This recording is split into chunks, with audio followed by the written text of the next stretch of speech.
Pete Davidson grew from an exceptionally challenging childhood to an adult life marred by public scrutiny. From periods in rehab to struggles with physical and mental disorders, these are the tragic details of Davidson's life. Pete Davidson's early life was marred by trauma in a way that few other people ever experience. When he was only 7 years old, his father was killed during the September 11th attacks in New York. Scott Matthew Davidson was a firefighter in the city and was part of the response team that attended the World Trade Center.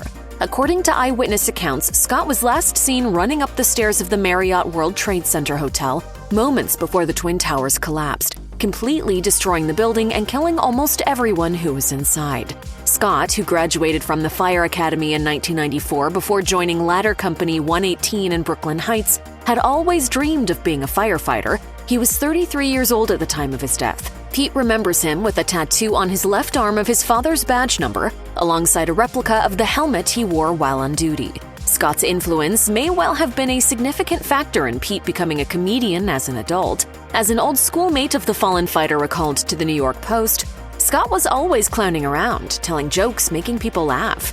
Despite the tragic nature of his father's death, Davidson has dealt with the loss with strength, even making jokes about his father's passing when appropriate. Considering the traumatic loss of his father, it's not surprising that Davidson didn't have the perfect childhood. The death of his father in such a shocking way was overwhelming for the young boy, and his mother, Amy Davidson, told the New York Times that the future comedian's upbringing was very sad. According to the outlet, Davidson attended 3 different high schools due to conflicts with other students and his own bad behavior. He even pulled out his own hair as a result of his emotional turmoil. He eventually came to realize that the problem wasn't other kids, it was him. Speaking on Peacock's talk show Heart to Heart, Davidson explained that it wasn't just his father's death that negatively affected his childhood. The fact that his mother was a single parent and he had a very young sister also had an effect on him, despite his family being loving and supportive. Single mom, new sister, just did not handle it great.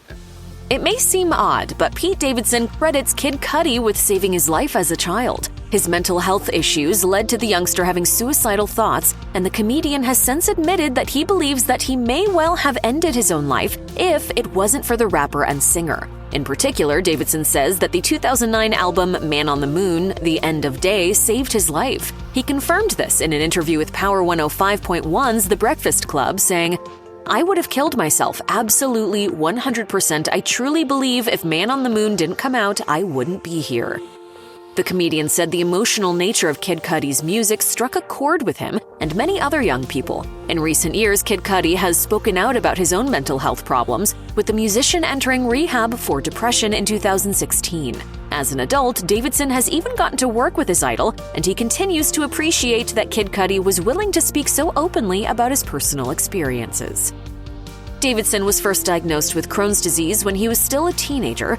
Crohn's disease is a condition where parts of the digestive system become inflamed, causing a variety of painful symptoms, such as diarrhea, stomach cramps, and fatigue. Once diagnosed, Crohn's disease is not curable. Patients live with it for the rest of their lives. However, available treatments can help manage symptoms and allow those living with the disease to live relatively normal lives. Treatments include medicines to help alleviate symptoms and also surgery to remove small parts of the digestive system that become particularly inflamed during flare-ups.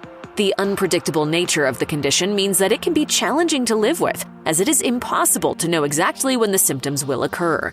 Davidson has been open about how the condition affects him, telling High Times that the disease would cause him so much pain he couldn't eat. However, he found that smoking cannabis proved a reliable solution to this issue.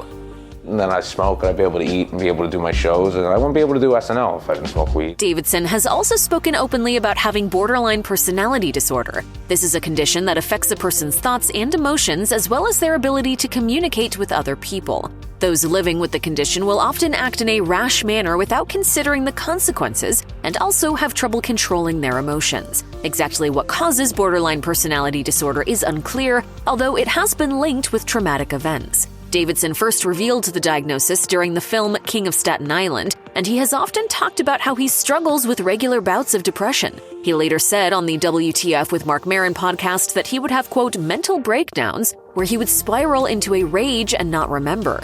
To spread awareness about mental health, the comedian spoke up during a feature on SNL's Weekend Update segment, urging viewers who may be suffering with depression or similar conditions to talk to doctors and seek help. First of all, if you think you're depressed, see a doctor and talk to them about medication, and also be healthy. The former SNL star has regularly checked into rehabilitation facilities to help address his mental health. Most recently, he entered a rehab center in Pennsylvania in 2023 for inpatient therapy as a result of his borderline personality disorder and post-traumatic stress syndrome. As a source close to Davidson confirmed to People, Pete will often check himself into rehab to work on these issues. As someone who has not been afraid to share sensitive details of his personal life, it is not particularly surprising that Pete Davidson has been open about his addictions. As a way of self-medicating, Davidson frequently smokes cannabis and spent 2 stints in rehab facilities trying to deal with his use of the drug after blaming it for intense mood swings. Over the course of his career, Davidson has spent time in and out of rehab, even spending a period completely free of drugs and alcohol. As he wrote in a 2017 Instagram post, "I quit drugs and am happy and sober for the first time in 8 years. It wasn't easy, but I got a great girl, great friends, and I consider myself a lucky man." However, his sobriety didn't last long, and a year later he was smoking and drinking again. Cannabis is not the only drug that has landed him in rehab either. According to People, during a comedy show with John Mulaney and Jon Stewart in September 2023, he revealed that he had been taking ketamine every day for 4 years before going to a rehabilitation facility. He even joked to the audience, "I got that post-rehab glow, 7th time's the charm." Like many other edgy comedians, Davidson is no stranger to controversy and has often faced criticism for many of his jokes. During an SNL sketch in 2019, he compared the Catholic Church to musician R. Kelly after the latter had been convicted for crimes relating to child sex abuse. The year prior, the Roman Catholic Diocese of Brooklyn had agreed to pay millions to settle a lawsuit alleging sexual misconduct. The same diocese demanded an apology from the show and Davidson in response to the joke. His Netflix special, Pete Davidson Presents Alive from New York, also drew condemnation from many people within the gay community for what were perceived to be homophobic jokes. More recently, the Netflix special Pete Davidson Presents The Best Friends also caused controversy for jokes referencing AIDS and Jeffrey Epstein. The comedian also famously apologized to Republican politician Dan Crenshaw for mocking the eye patch he wears. You may be surprised to hear he's a congressional candidate from Texas and not a hitman in a porno movie. Sadly, Crenshaw wears the eye patch as a result of an injury he received while on active duty in Afghanistan. Even so, Davidson later retracted his apology to the politician. In 2018, Davidson caused concern when he posted a cryptic message on Instagram. In the wake of his public split with his ex-fiancée, Ariana Grande, Davidson wrote, "I'm trying to understand how when something happens to a guy, the whole entire world just trashes him without any facts or frame of reference." He also complained that he had been bullied for 9 months, seemingly in reference to his relationship with the musician.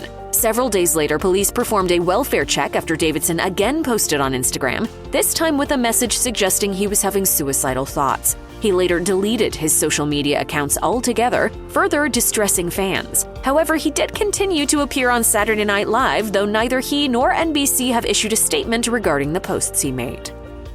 With Kim Kardashian being one of the most well-known people on the planet, the fact that she was dating Pete Davidson made headlines around the world. This news was further heightened due to her recent split with her ex-husband Kanye West, who was seemingly unhappy with the pair seeing each other. In February 2022, West launched a tirade against Davidson and even encouraged fans to verbally harass him in public. The musician was later banned from Instagram for 24 hours after making threatening remarks to both Davidson and fellow comedian Trevor Noah. West continued to post about Davidson and his relationship with Kim Kardashian months later, even after the pair eventually split. The negative attention and threats from West took a toll on Davidson. In August 2022, it was revealed that the comedian was in trauma therapy as a result of his interactions with West. As a source told People, the attention and negativity coming from Kanye and his antics is a trigger for Pete, and he's had to seek out help.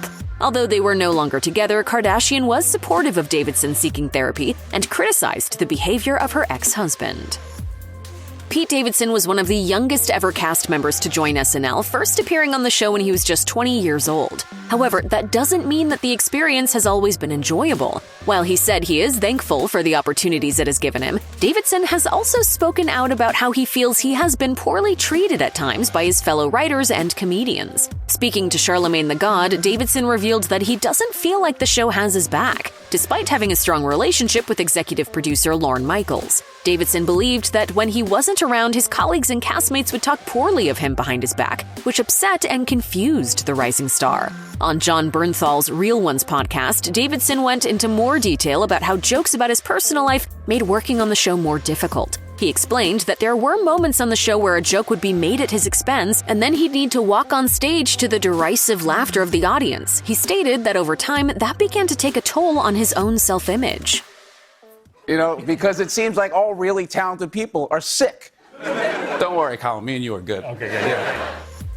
Anyone who is familiar with Pete Davidson will know that he has an extensive number of tattoos across his entire body. These range from references to previous girlfriends to designs by his friends like Machine Gun Kelly to pieces he purposefully got while filming a role. The comedian even has a matching tattoo with Miley Cyrus, as the two appeared in an SNL sketch together where they played babies. Davidson has in recent years begun to have many of these tattoos removed. He explained on Late Night with Seth Meyers that this was a decision he made because of his career in Hollywood. It takes so long to cover up the tattoos when filming that it made more sense for the comedian to get rid of them completely. What many people may not realize, though, is that one of the reasons that Davidson started getting tattoos in the first place was to cover up scars from self-harm. Speaking with Charlemagne the God, Davidson noted that some of the tattoos on his chest specifically are there to hide scars from cutting himself there. He also revealed that at times, he saw self-harm as his only option for a release while stressed, saying, "Whenever you're so manic and upset, sometimes that's the only thing that will work for me."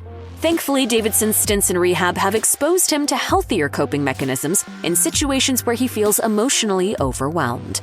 If you or anyone you know needs help with addiction issues, help is available. Visit the Substance Abuse and Mental Health Services Administration website or contact SAMHSA's national helpline at 1-800-662-HELP 4357.